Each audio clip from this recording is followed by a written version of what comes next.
O'zbekiston Respublikasi Prezidentining 2018-yil 7-noyabr kunidagi Jinoyat ijroiya qonunchiligini tubdan takomillashtirish chora-tadbirlari to'g'risidagi qarorida belgilangan vazifalar ijrosi yuzasidan jinoyat ishlari bo'yicha Surxondaryo viloyati Qumqo'rg'on tumani sudi binosida ochiq sud majlisi bo'lib o'tdi. Unda O'zbekiston Respublikasi Jinoyat kodeksining 73-moddasiga asosan tuman ichki ishlar organlari probatsiya guruhi hisobida turuvchi 2 nafar fuqarolar tayinlangan jazoni ijobiy o'taganligi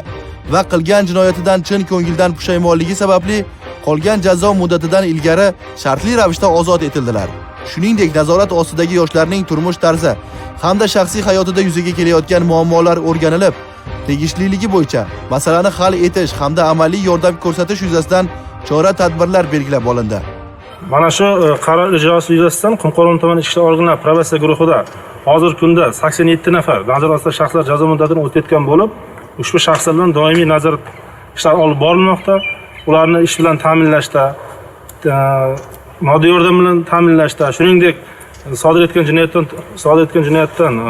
to'g'ri xulosa chiqarib, mehnatga vijdonan munosabatda bo'lib kelayotgan 2 nafar nazoratdagi shaxslar